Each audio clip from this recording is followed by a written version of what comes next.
Welcome. Today we are solving a question from cash flow statement and we are using direct method for preparing a cash flow statement. So before moving to the question, we have to consider certain important points while preparing a cash flow statement under direct method. Direct മെത്തേഡാണോ indirect മെത്തേഡാണോ എന്നുള്ളത് നമ്മൾ last day specimen discuss ചെയ്തതാണ്. Both direct and indirect method cash flow സ്റ്റേറ്റ്മെൻറ്റിൻ്റെ അല്ലേ. അപ്പോൾ direct or indirect എന്നുള്ളത് that difference lies in the first set of cash flows. Cash flow statement there are 3 sets of cash flows from operating activities, cash flows from investing activities and cash flows from financing activities. അത് direct ആണോ indirect ആണോ എന്നുള്ളത് that depends upon the first set cash flows from operating activities. ബാക്കി രണ്ട് മെത്തേഡിനും ഒരുപോലെയാണ് നമ്മൾ prepare ചെയ്യുക. ഇത്രയും കാര്യങ്ങൾ നിങ്ങൾക്കറിയാം അല്ലേ. ഇനി in a cash flow statement V completely ignore all non-cash transactions. For example, if you are purchasing a fixed asset by issuing debentures, that is a non-cash transaction. You are purchasing your machinery or fixed asset, and for the payment of that fixed asset, you are issuing debentures instead of cash. That is a non-cash transaction. Such kinds of transactions will not appear in your cash flow statement. Means only cash receipts, cash payments which are important for a cash flow statement. Now we move to what are the important points that we have to keep in mind while preparing a cash flow statement under direct method. നിങ്ങൾ direct മെത്തേഡാണ് cash flow statement prepare ചെയ്യാൻ use ചെയ്യുന്നതെങ്കിൽ എന്തൊക്കെ കാര്യങ്ങൾ ശ്രദ്ധിക്കണം, അതാണ് ആദ്യം നമ്മൾ ഡിസ്കസ് ചെയ്യുന്നത്. എന്നിട്ടാണ് നമ്മൾ പ്രോബ്ലം ഡിസ്കസ് ചെയ്യുന്നത്, റൈറ്റ്. അപ്പോൾ ഫസ്റ്റ് തിങ് എന്ന് പറയുന്നത് all non-cash items, example depreciation, writing off of goodwill, preliminary expenses, these kinds of transactions should be ignored while preparing a cash flow statement under direct method. Okay, likewise, all appropriation of profit like transfer to general reserve, proposed dividend, these transactions should also be ignored while preparing a cash flow statement under direct method.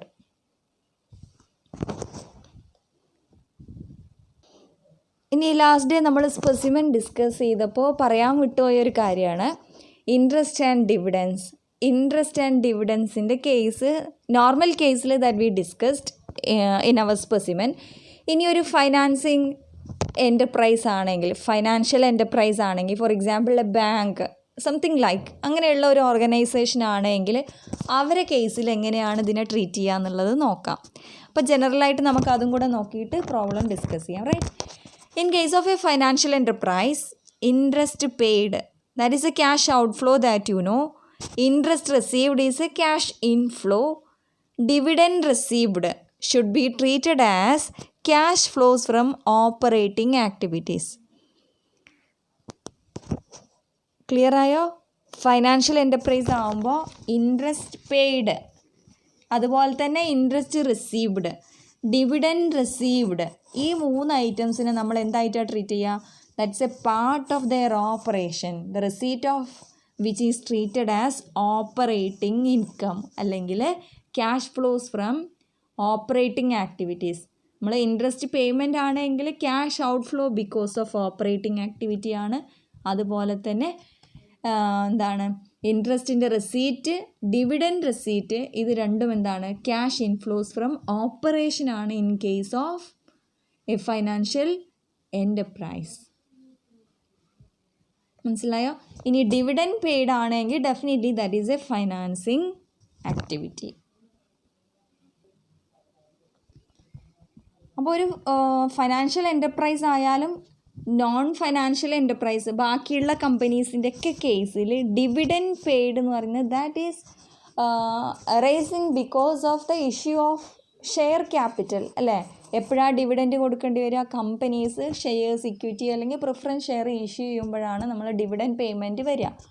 അപ്പോൾ അത് financial organisation ആണെങ്കിലും non financial ആണെങ്കിലും what may be the type of organisation, രണ്ടാളിൻ്റെ കേസിലും എന്താണ്, that is a financing activity, dividend payment. Okay, dividend receipt, അതുപോലെ interest receipt, interest payment, ഈ മൂന്നും എന്താണ്, ഓപ്പറേറ്റിംഗ് ആക്ടിവിറ്റിയാണ് for a financial enterprise. For a non financial enterprise നമ്മൾ എന്താണ് അതിൻ്റെ ട്രീറ്റ്മെൻറ്റ്, എന്തുകൊണ്ട് അവിടെ വരുന്നു എന്നുള്ളതിൻ്റെയൊക്കെ ലോജിക്കൊക്കെ ഡിസ്കസ് ചെയ്തതാണ്. എന്നാലും നിങ്ങളെ ഒന്നും കൂടെ ഓർമ്മപ്പെടുത്താൻ വേണ്ടി പറയാണ്. For a non financial enterprise, dividend received and interest received are investing activities. Cash inflows from investing activities. എപ്പോഴാണ് കമ്പനിക്ക് ഡിവിഡൻഡ് കിട്ടുക, അല്ലെങ്കിൽ എപ്പോഴാണ് ഡിവിഡൻഡ് റിസീവ് ചെയ്യുക, അല്ലെങ്കിൽ ഇൻട്രസ്റ്റ് റിസീവ് ചെയ്യുക, whenever the company makes an investment in some other companies. വേറൊരു കമ്പനീൻ്റെ equity അല്ലെങ്കിൽ വേറൊരു കമ്പനീൻ്റെ ഡിബഞ്ചേഴ്സ് പർച്ചേസ് ചെയ്യുമ്പോഴാണ് എന്ത് കിട്ടുക, ഡിവിഡൻഡ് ഇൻകം അല്ലെങ്കിൽ ഇൻട്രസ്റ്റ് ഇൻകം റിസീവ് ചെയ്യുക. അങ്ങനെ വേറെ കമ്പനീൻ്റെ ഇക്വിറ്റി ഷെയർ ഡിബഞ്ചർ പർച്ചേസ് ചെയ്യുന്നത് that is an investing activity. അപ്പോൾ അവരുടെ കേസിൽ ഡിവിഡൻഡ് റെസീറ്റ് ആണെങ്കിലും ഇൻട്രസ്റ്റ് റെസീറ്റ് ആണെങ്കിലും രണ്ടും എന്താണ്, ക്യാഷ് ഇൻഫ്ലോ ഫ്രം ഇൻവെസ്റ്റിംഗ് ആക്ടിവിറ്റിയാണ്. ഓക്കെ, ഇൻട്രസ്റ്റ് പേയ്മെൻറ്റ് എന്ന് പറയുന്നത് that is a financing activity. Interest payment, for example if you are issuing debentures you have to pay interest. അപ്പോൾ ഡിബഞ്ചേഴ്സ് ഇഷ്യൂ ചെയ്യുമ്പോൾ നിങ്ങൾ എന്ത് ചെയ്യും,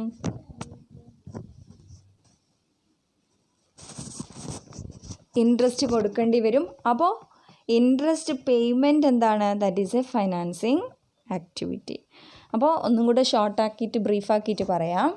dividend paid is a financing activity for both financial and non financial enterprises for all types of companies. Dividend received, interest received, interest paid, three things are operating activities, operating income or operating expense for a financial enterprise. Dividend received and interest received are investing income, cash flows from investing activity for a non-financial enterprise, whereas interest paid is a financing activity. അപ്പോൾ എന്താണ് financing activity, എന്താണ് operating activity, investing activity, everything we discussed in 2 videos അല്ലേ. Cash flows in a cash flow statement എന്നുള്ള ഒരു video ഉണ്ട്. അതുപോലെ തന്നെ part 3 ആണത്. പാർട്ട് 4ൻ്റെ അകത്ത് specimen of cash flow statement, രണ്ടിൻ്റെ അകത്ത് നമ്മൾ ഡീറ്റെയിൽ ആയിട്ട് അത് എക്സ്പ്ലനേഷൻ പ്രൊവൈഡ് ചെയ്തതാണ്. Okay, now we move to the question. Before that I will show you the specimen of a cash flow statement if you are using a direct method. ഇപ്പോൾ IAS 7 പ്രകാരം നിങ്ങൾ cash flow statement direct മെത്തേഡിൽ തന്നെ prepare ചെയ്യണമെന്ന് compulsory ഒന്നുമില്ല. That is better if you have the required information, അല്ലെങ്കിൽ ആവശ്യമുള്ള information costly അല്ലാതെ നിങ്ങൾക്ക് കളക്ട് ചെയ്യാൻ പറ്റുന്നുണ്ടെങ്കിൽ direct method is preferred. Otherwise you can use indirect method for preparing a cash flow statement. So this is the specimen നമ്മൾ detail ആയിട്ട് discussion കഴിഞ്ഞതുകൊണ്ട്, cash ഫ്ലോസും ഡിസ്കഷൻ കഴിഞ്ഞതുകൊണ്ട് അഗെയിൻ അത് ഡിസ്കസ് ചെയ്യേണ്ട ആവശ്യമുണ്ടെന്ന് തോന്നുന്നില്ല. If you have any doubt you can go for the previous videos, right. So anyway this is the specimen, right. അപ്പോൾ ഫസ്റ്റ് പാർട്ട് നമ്മൾ ഷോ ചെയ്തത് cash flows from operating activities ആണ്. അപ്പോൾ അതിൽ operating cash receipts, operating cash payments, both the items that you have to get for preparing a cash flow statement under direct method. അപ്പോൾ cash operating റെസീപ്റ്റ്സിൻ്റെ അകത്ത് cash sale, cash received from debtors, likewise items will appear. Okay, second head ആയിരുന്നു cash flows from investing activities. Investment എന്ന് പറഞ്ഞാൽ എന്താണ്, അല്ലെങ്കിൽ ഏതൊക്കെ type activities അവിടെ വരും എന്നുള്ളതൊക്കെ നമ്മൾ ഡിസ്കഷൻ കഴിഞ്ഞതാണ്. അഗെയിൻ നമ്മളതിന് ടൈം വേസ്റ്റ് ചെയ്യേണ്ട ആവശ്യമില്ല. Last one is cash flows from financing activity. 3 ആക്ടിവിറ്റീസിൻ്റെയും കൂടെ സമ്മറൈസ്ഡ് അതിൻ്റെ നെറ്റ് ഇഫക്റ്റ് ആണ്. നെറ്റ് ഇൻക്രീസ് അല്ലെങ്കിൽ net cash from operating activities, net cash from investing activities and financing activities, 3 കൂടി അഡ്ജസ്റ്റ് ചെയ്താൽ കിട്ടുന്നതാണ്. 4th ഐറ്റം എന്ന് പറയുന്നത് net increase or decrease in cash and cash equivalence. അതിൻ്റെ കൂടെ നമ്മളുടെ ബാലൻസ് ഷീറ്റിൽ തന്നിട്ടുള്ള cash and cash equivalence at the beginning എന്ന് വെച്ചാൽ opening balance of cash and cash equivalence add ചെയ്ത് കഴിഞ്ഞാൽ closing balance of cash and cash equivalence അത് ബാലൻസ് ഷീറ്റിൽ തന്നത് കിട്ടണം. അങ്ങനെയാണെങ്കിൽ that is right. Okay, here is the question. Good Luck Limited has submitted the following condensed balance sheets as on 31st December 2013 and 2014 and a statement of income and retained earnings for the year ended 31st December 2014. ഇത്രയും details നിങ്ങൾക്ക് തന്നിട്ടുണ്ട്. അത് വെച്ചിട്ട് എന്ത് ചെയ്യണം? നമ്മൾ cash flow statement prepare ചെയ്യണം. So what are the items which are given in our balance sheet that we can look now? Share capital 3 lakhs and 4 lakhs. 2 years details. 2013 3 lakhs ആണ്, 14 that is 4 lakhs. General reserves 80,000, 1 lakh. Retained earnings 60, 90,000. 6% debentures 2 lakhs, 1,25,000. Loans on mortgage first year ഇല്ല. 2014 it is 40,000. Sundry creditors 1,85,000 and 1,05,000. Wages outstanding 3,000, 5,000. Provision for income tax 75,000 and 1,40,000. On the asset side, we have fixed assets 7 lakhs, 8 lakhs. Accumulated depreciation for the 2 years which is given 2,25,000, 2,60,000. So the net fixed assets 4,75,000, 5,40,000. Stock 1,25,000, 2 lakhs. Sundry debtors 1,80,000 and 1,50,000. Cash in hand or bank 95,000, 89,000.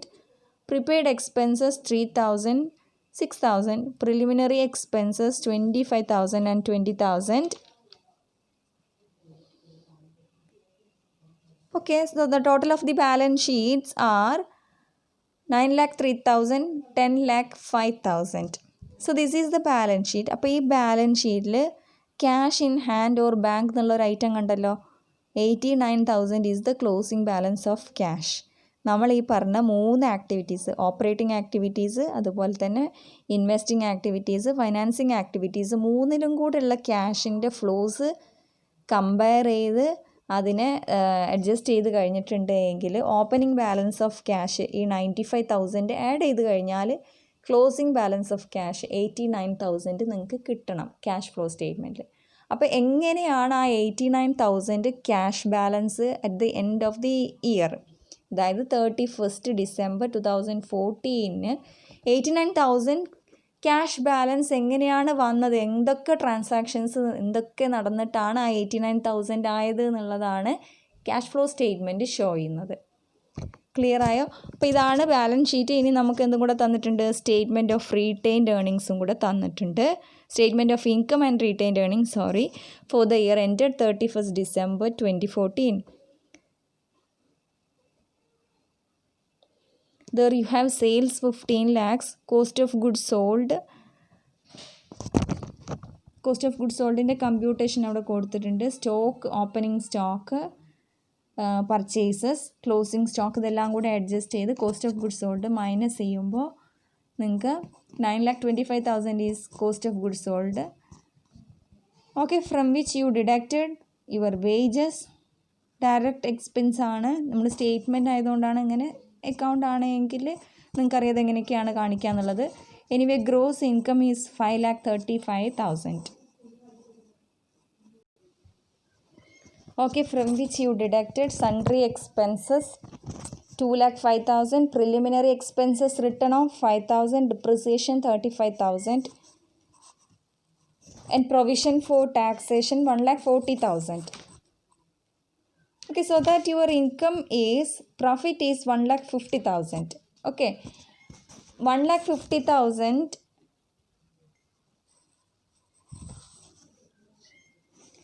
that 1,50,000 എങ്ങനെയൊക്കെയാണ് നിങ്ങൾ appropriation നടത്തിയത്? 20,000 you transfer to your general reserve. നിങ്ങളുടെ balance sheet നോക്കിയാൽ നിങ്ങൾക്ക് മനസ്സിലാവും 20,000 increase ഉണ്ടായിട്ടുണ്ട്.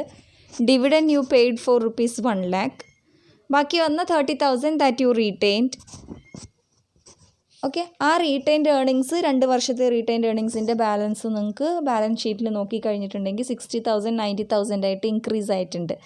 അതുകൊണ്ടാണ് 30,000 retained earnings of this year is added with the opening retained earnings of 2013, so that the closing amount in your retained earnings will be 90,000. Okay, what are the additional information which are given? During the year 2014, company purchased a building for rupees 1 lakh. അത്രയേ ഉള്ളൂ. Now you are required to prepare a cash flow statement using direct method. അപ്പോൾ നമ്മൾ cash flow statement direct മെത്തേഡിൽ prepare ചെയ്യുമ്പോൾ നമുക്ക് എന്തൊക്കെ വേണം? Cash receipts, cash sales വേണം, ക്യാഷ് റിസീവ്ഡ് ഫ്രം ഡെറ്റേഴ്സ് വേണം, അതുപോലെ തന്നെ ക്യാഷ് പെയ്ഡ് ടു സപ്ലയേഴ്സ് വേണം, ക്യാഷ് പെയ്ഡ് ടു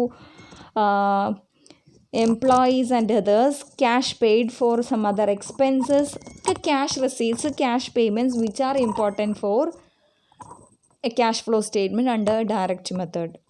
നമ്മൾ ഇൻഡയറക്റ്റ് മെത്തേഡ് ആകുമ്പോൾ നെറ്റ് പ്രോഫിറ്റിനെ നമ്മൾ ആദ്യം ഫണ്ട് ഫ്രം ഓപ്പറേഷൻ കമ്പ്യൂട്ട് ചെയ്യുന്ന പോലെ കണ്ടിട്ട് പിന്നെ വർക്കിംഗ് ക്യാപിറ്റൽ ചേഞ്ചസ് അവിടെ അഡ്ജസ്റ്റ് ചെയ്യുക ഫസ്റ്റ് ഹെഡിൽ ക്യാഷ് ഫ്ലോസ് ഫ്രം ഓപ്പറേറ്റിംഗ് ആക്ടിവിറ്റീസിൽ. ഇവിടെ നമ്മൾ ഡയറക്റ്റായിട്ട് ഏതൊക്കെയാണ് ക്യാഷ് റെസീപ്റ്റ്സ് ഉള്ളത്, ഏതൊക്കെയാണ് ക്യാഷ് പേയ്മെൻറ്റ്സ് ഉള്ളത്, ബിക്കോസ് ഓഫ് അല്ലെങ്കിൽ on account of operating activities, അത്രയാണ് കൺസിഡർ ചെയ്യേണ്ടത്.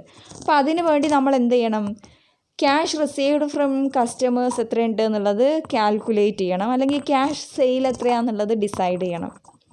അതുപോലെ തന്നെ ക്യാഷ് ഓപ്പറേറ്റിംഗ് പേയ്മെൻറ്റ്സ് ഏതൊക്കെയാണ് എന്നുള്ളതും ഡിസൈഡ് ചെയ്യണം. So for that we have to prepare certain ledger accounts. അപ്പോൾ ആദ്യം നമുക്കത് ഏതൊക്കെയാണ് പ്രിപ്പയർ ചെയ്യുന്നത്, എന്തൊക്കെയാണ് കാര്യങ്ങൾ എന്നുള്ളത് നോക്കാം.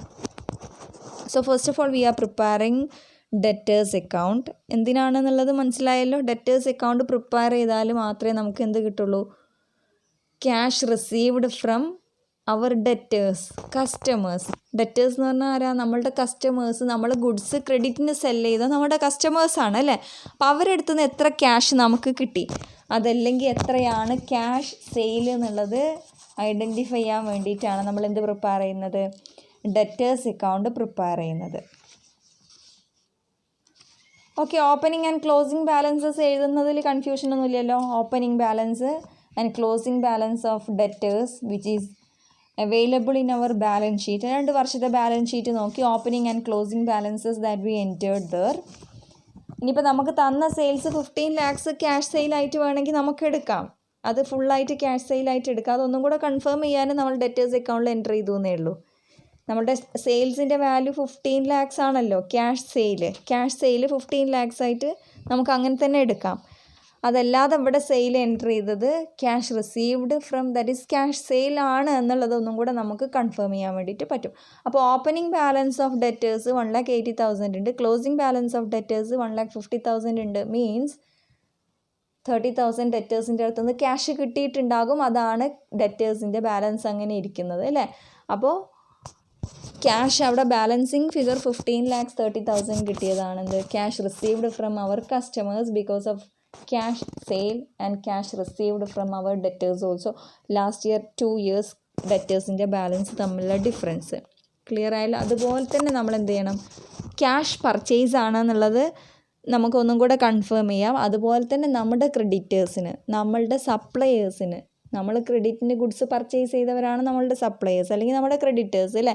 V owe money to them because of credit purchase. അപ്പോൾ അതെത്രയുണ്ട് എന്നുള്ളത് ഐഡൻറ്റിഫൈ ചെയ്യാനാണ് we are preparing creditors account. Here also we are writing the opening and closing balance. Creditors is a liability അല്ലേ.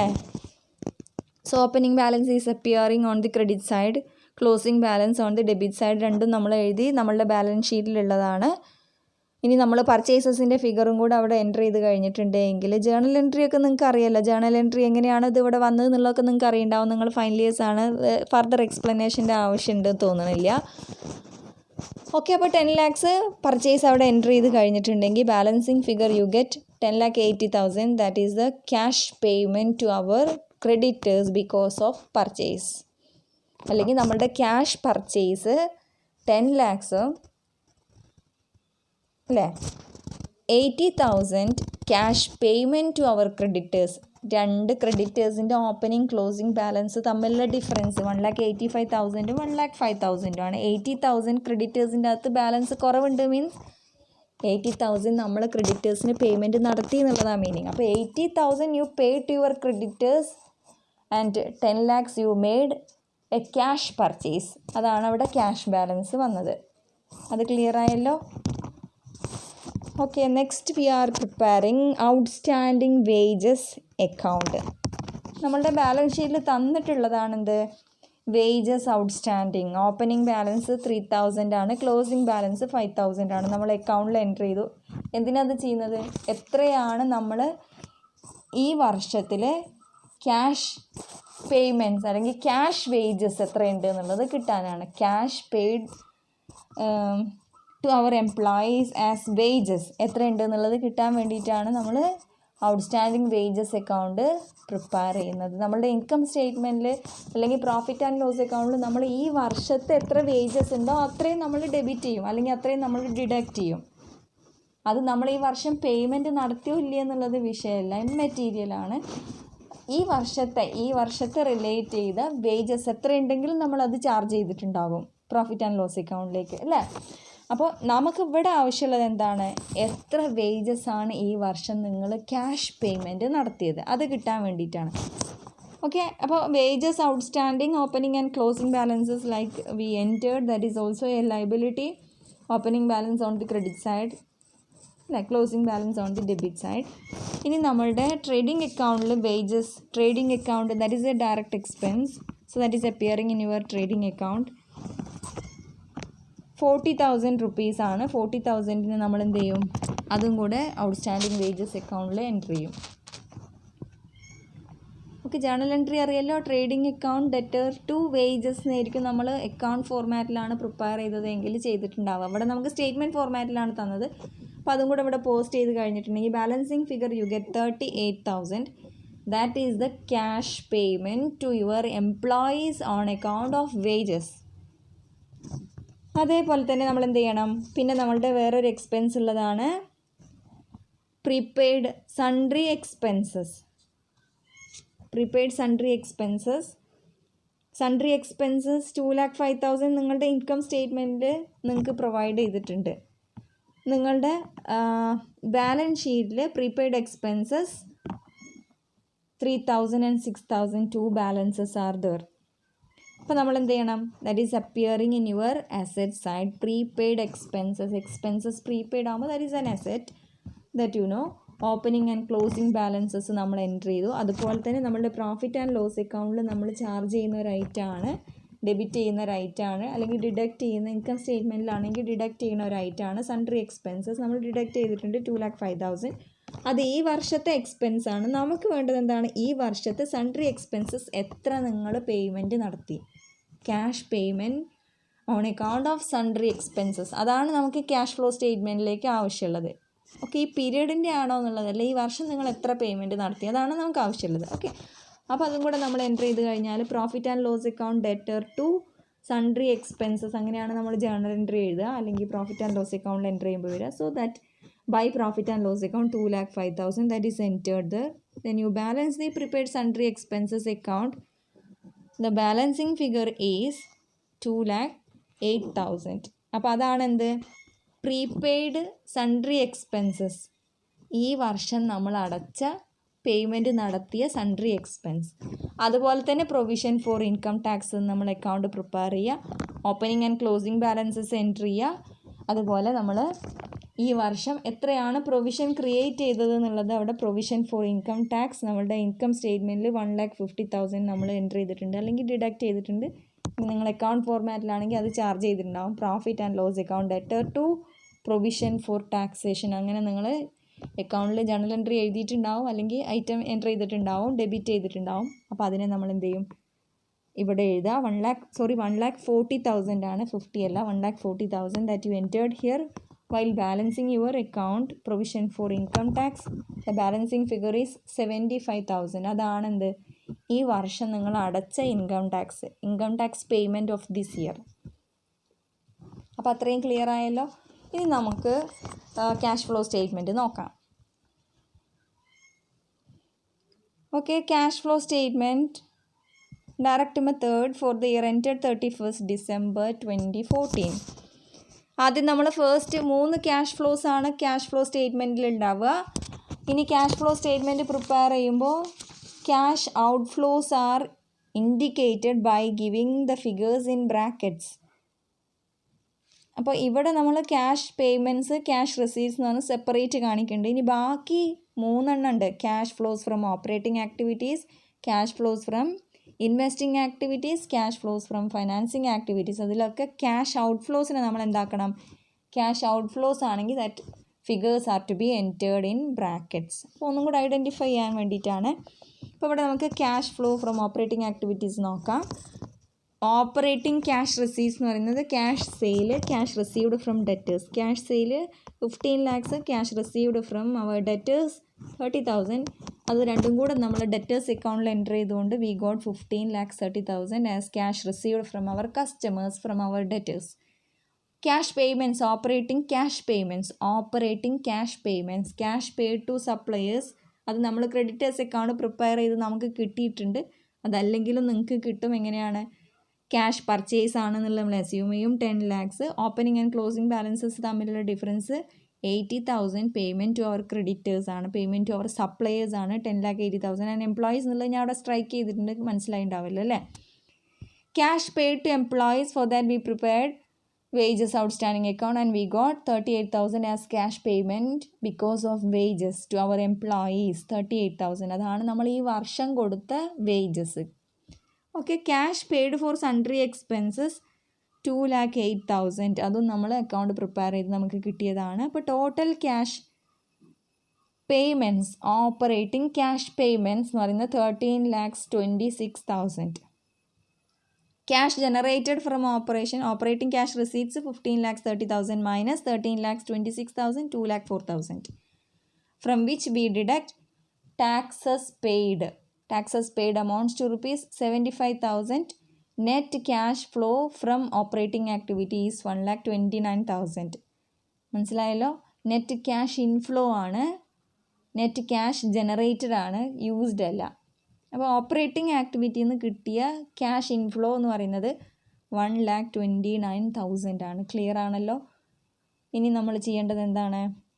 അടുത്ത ഹെഡ് എന്ന് പറയുന്നത്, ഇനി എക്സ്ട്രാ ഓർഡിനറി ഐറ്റംസ് ഉണ്ടെങ്കിൽ അതാണ് പിന്നെ നമ്മളുടെ സ്പെസിമെനിൽ വരുന്ന വേറൊരു ഐറ്റം. ഇപ്പോൾ എക്സ്ട്രാ ഓർഡിനറി ഐറ്റംസ് ഒന്നുമില്ല. Extra ordinary items for example claims from insurance companies, bad debt recovery ഒക്കെ എന്താണ്? എക്സ്ട്രാ ഓർഡിനറി ഐറ്റംസ് ആണ്. അപ്പോൾ winnings in A particular case ഒക്കെ എന്താണ്? Extra ordinary items. അതൊന്നും ഇവിടെ ഇല്ല. രണ്ടാമത്തെ ഹെഡ് എന്ന് പറയുന്നത് ക്യാഷ് ഫ്ലോ ഫ്രം ഇൻവെസ്റ്റിംഗ് ആക്ടിവിറ്റിയാണ്. അപ്പോൾ നമ്മൾ ഇൻവെസ്റ്റിംഗ് ആക്ടിവിറ്റി എന്ന് പറഞ്ഞാൽ എന്തൊക്കെ വരും? ഇൻവെസ്റ്റിംഗ് ആക്ടിവിറ്റി ഇൻക്ലൂഡ്സ് എന്തൊക്കെയാണെന്നുള്ളത് നമ്മൾ ക്യാഷ് ഫ്ലോസ് ഫ്രം ഇൻവെസ്റ്റിംഗ് ആക്ടിവിറ്റിയിൽ വിശദമായിട്ട് ഡിസ്കസ് ചെയ്തിട്ടുണ്ട്. Purchase and sale of fixed assets, investments in securities, അങ്ങനെയുള്ള ഐറ്റംസ് ആണ് എവിടെ വരിക? Cash flows from investing activities. അപ്പോൾ ഇവിടെ പർച്ചേസ് ഓഫ് ഫിക്സഡ് അസെറ്റ് നമ്മളുടെ അഡീഷണൽ ഇൻഫോർമേഷനിൽ പറഞ്ഞിട്ടുണ്ട്. The company purchased a building for rupees 1 lakh. അപ്പോൾ അതാണ് പർച്ചേസ് ഓഫ് ഫിക്സഡ് അസെറ്റ്. വേറെ ആക്ടിവിറ്റീസ് ഒന്നും അവിടെ നടന്നിട്ടില്ല, അതുകൊണ്ട് വേറെ ഐറ്റംസ് ഒന്നും എൻറ്റർ ചെയ്യാനില്ല. അതെന്താണ്? പർച്ചേസ് ആണ്, ക്യാഷ് ഔട്ട്ഫ്ലോ ആണ്. ക്യാഷ് ഔട്ട്ഫ്ലോ ആയതുകൊണ്ടാണ് figure we entered in brackets. 1 lakh is entered in brackets, right? Third ഹെഡാണ് cash flow from financing activity. Financing activities are those activities which result a change in size and composition of owner's capital and short term and long term borrowings. അപ്പോൾ അത്രയും കാര്യങ്ങൾ നമുക്കറിയാം. ഏതൊക്കെ activities അവിടെ വരും എന്നുള്ളത് നമ്മൾ ഡീറ്റെയിൽ ആയിട്ട് ഡിസ്കസ് ചെയ്താണ്. അപ്പോൾ നമ്മളുടെ ബാലൻസ് ഷീറ്റ് നമുക്കെടുക്കാം. Okay, while we look into our balance sheet, we can see share capital is increased by rupees 1 lakh. 3 lakhs ഉള്ള ഇക്വിറ്റി ഷെയർ ക്യാപിറ്റൽ 4 lakhs ആയിട്ട് റേസ് ആയിട്ടുണ്ട്. എന്ന് വെച്ചാൽ എന്താണ്? നിങ്ങൾ further issue of share capital നടത്തിയിട്ടുണ്ട് 1 lakh rupeesൻ്റെ. ക്യാഷ് ഇൻഫ്ലോ ആണ്. Cash inflow because of financing activity ആണ്. ഇക്വിറ്റി ക്യാപിറ്റൽ റേസ് ചെയ്യുക, അല്ലെങ്കിൽ ഓണേഴ്സിൻ്റെ ക്യാപിറ്റലിൻ്റെ അകത്ത് വരുന്ന കോമ്പോസിഷൻ്റെ അകത്ത്, സൈസിൻ്റെ അകത്ത് വരുന്ന ചേഞ്ചസ്. അതുപോലെ ഷോർട്ട് ടേം ലോങ് ടേം ബൊറോയിങ്സിനെയാണ് നമ്മൾ എന്താ പറയുക? ഫൈനാൻസിങ് ആക്ടിവിറ്റി എന്നുള്ളത് മീൻ ചെയ്യുന്നത്. അപ്പോൾ അതായിട്ട് റിലേറ്റ് ചെയ്യുന്ന എല്ലാ ക്യാഷ് ഫ്ലോസും ഈ മൂന്നാമത്തെ ഹെഡിലാണ് വരിക. അപ്പോൾ ഇക്വിറ്റി ക്യാപിറ്റൽ റേസ് ചെയ്ത issue of share capital 1 lakh ഒരു ഫൈനാൻസിങ് ആക്ടിവിറ്റിയാണ്. അതുപോലെ തന്നെ നിങ്ങൾ നോക്കിക്കുക, ഡിബഞ്ചേഴ്സ് 6% ഡിബഞ്ചേഴ്സ് 2 lakhs ഉള്ളത് 1,25,000 ആയിട്ട് ഡിക്രീസ് ആയിട്ടുണ്ട്. Means you redeemed debentures of ₹75,000. അപ്പോൾ അതെന്താണ്? 75,000 is a cash outflow because of your financing activity. അപ്പോൾ 75,000 that you have to enter in brackets. മനസ്സിലാവുണ്ടല്ലോ. ഇനി ലോൺസ് റേസ് ചെയ്യുക എന്നുള്ളതും ഫൈനാൻസിങ് ആക്ടിവിറ്റിയാണ്. 40,000 നിങ്ങൾ എന്ത് ചെയ്തിട്ടുണ്ട്? കഴിഞ്ഞ വർഷം നിങ്ങൾക്ക് ലോൺ ഇല്ലായിരുന്നു, ഈ വർഷം 40,000 അവിടെ കാണുന്നുണ്ട്. മീൻസ് 40,000 നിങ്ങൾ മോർഗേജ് ലോൺ റേസ് ചെയ്തിട്ടുണ്ട്. 40,000 ക്യാഷ് ഇൻഫ്ലോ ആണ്. അതും എന്താണ്? ഒരു ഫൈനാൻസിങ് ആക്ടിവിറ്റിയാണ്. പിന്നെ ഈ ബാലൻസ് ഷീറ്റ് നോക്കി വേറെ ഐറ്റംസ് ഒന്നും നമുക്കില്ല. ഫൈനാൻസിങ് ആക്ടിവിറ്റിയിൽ വരുന്ന വേറെ ആക്ടിവിറ്റീസ് ഒന്നുമില്ല. പിന്നെ dividend payment 1 lakh rupees dividend payment നിങ്ങൾ നടത്തിയിട്ടുണ്ട്. ഡിവിഡൻഡ് പെയ്ഡ് ₹1 lakh കണ്ടല്ലോ. അപ്പോൾ അതും എന്താണ്? ഡിവിഡൻഡ് പേയ്മെൻറ്റ് എപ്പോഴാണ് വരിക? നിങ്ങൾ ഇക്വിറ്റി ക്യാപിറ്റൽ അല്ലെങ്കിൽ ക്യാപിറ്റൽ റേസ് ചെയ്യുമ്പോഴാണ് നിങ്ങൾ ഡിവിഡൻഡ് കൊടുക്കേണ്ടി വരിക. അപ്പോൾ dividend payment is always A financing activity. അതിന് ഏത് ടൈപ്പ് ഓഫ് ഓർഗനൈസേഷൻ ആണെങ്കിലും പേയ്മെൻറ്റ് ഓഫ് ഡിവിഡൻഡ് എന്ന് പറയുന്നത് എന്താണ്? ഫൈനാൻസിങ് ആക്ടിവിറ്റിയാണ്. അപ്പോൾ ഇത്രയും കാര്യങ്ങളാണ് ഫൈനാൻസിങ് ആക്ടിവിറ്റിയിൽ വരിക. അപ്പോൾ അതും കൂടെ നമുക്ക് ക്യാഷ് ഫ്ലോ സ്റ്റേറ്റ്മെൻറ്റിൽ എൻ്റർ ചെയ്ത് നോക്കാം.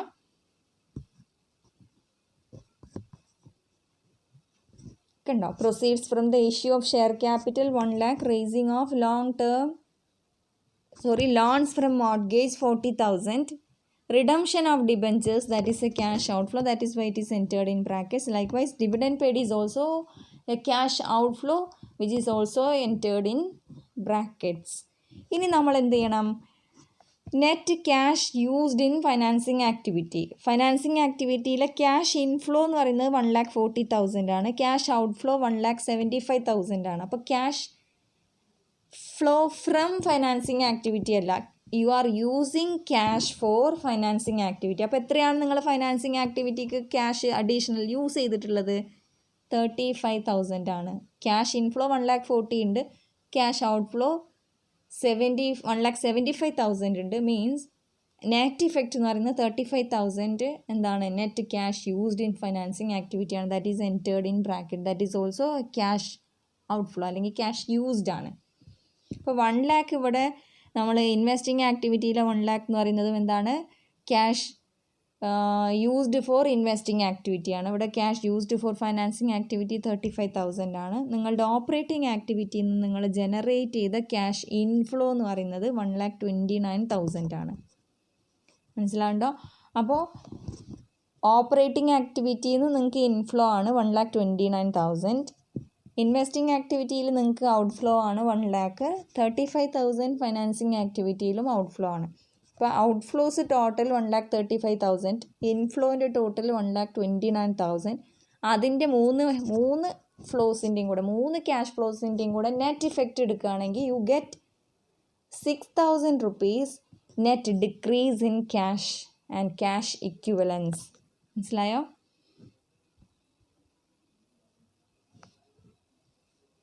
ഞാൻ കാണിച്ചു തരാം. Net decrease in cash and cash equivalence. ഈ 6,000 എങ്ങനെയാണ് കിട്ടിയത് എന്നുള്ളത് മനസ്സിലായല്ലോ. ആ 6,000 എവിടെ നിന്നാണ് വന്നത്?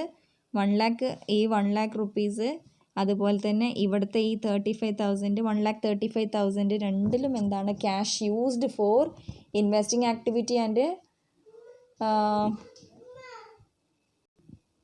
ഇൻവെസ്റ്റിംഗ് ആൻഡ് ഫൈനാൻസിങ് ആക്ടിവിറ്റിയിലെ ടോട്ടൽ ഔട്ട്ഫ്ലോ 1,35,000, ഇൻഫ്ലോ ഓപ്പറേറ്റിംഗ് ആക്ടിവിറ്റീൻ്റെ അകത്തുനിന്ന് കിട്ടിയ 1,29,000 കൂടെ അഡ്ജസ്റ്റ് ചെയ്യുമ്പോൾ കിട്ടുന്നതാണ് നിങ്ങൾക്ക് എന്ത്? ഈ പറഞ്ഞ 6,000 rupees. ക്ലിയർ ആയോ? ഓക്കെ. ഇനി അതിൻ്റെ കൂടെ നമ്മുടെ ബാലൻസ് ഷീറ്റിലുള്ള ഓപ്പണിംഗ് ബാലൻസ് ഓഫ് ക്യാഷ് നിങ്ങൾക്ക് തന്നത് ഞാൻ പറഞ്ഞു തന്നിട്ടുണ്ടായിരുന്നു. ഇനിയിപ്പോൾ അത് കാണിക്കേണ്ട ആവശ്യമുണ്ടെന്ന് തോന്നണില്ല. Opening balance of your cash in hand or bank എന്ന് പറയുന്നത് 95,000 കൂടെ ആഡ് ചെയ്യുക. ആ 95,000 6,000 നെഗറ്റീവ് ഫിഗറാണ്, ഔട്ട്ഫ്ലോ ആണ്. അതും കൂടെ അഡ്ജസ്റ്റ് ചെയ്ത് കഴിഞ്ഞിട്ടുണ്ടെങ്കിൽ, സെറ്റ് ഓഫ് ചെയ്ത് കഴിഞ്ഞിട്ടുണ്ടെങ്കിൽ 89,000 ആണ് നിങ്ങളുടെ കയ്യിലുള്ള ക്ലോസിംഗ് ബാലൻസ്. ഇപ്പോൾ ക്ലിയർ ആയല്ലോ. അപ്പോൾ ക്യാഷ് ഫ്ലോ സ്റ്റേറ്റ്മെൻറ്റ് പ്രിപ്പയർ ചെയ്യുന്നത് what happen to the company's cash balance for the last 1 year. നമ്മൾ പ്രിപ്പയർ ചെയ്യുന്ന ഇയറിന് what are the transactions which affected our cash balance or how our cash balance is this much 89,000 എങ്ങനെയാണ് ആയത് എന്നുള്ളത് evaluate ചെയ്യാൻ വേണ്ടിയിട്ട് നിങ്ങൾ പ്രിപ്പയർ ചെയ്യുന്ന സ്റ്റേറ്റ്മെൻറ്റാണ് cash flow statement. That is a statement showing the inflows and outflows of cash. Here you have to consider only cash transactions, means non-cash transactions are completely ignored for preparing a cash flow statement. So 89,000 is your closing balance of cash which is there in your balance sheet that you got now. 3 adjustments നടത്തി. അപ്പോൾ ഇങ്ങനെയൊക്കെ activities നടന്നതുകൊണ്ടാണ് നിങ്ങളുടെ closing balance of cash 89,000 ആയിട്ടിരിക്കുന്നത്. Clear no? അപ്പോൾ അതാണ് cash flow statement direct method. So easy, it was an easy question. Anyway, we'll do one question from university examination which was asked for your Calicut University degree examination, that also we will solve. Okay, that is enough for today. Hope it is clear.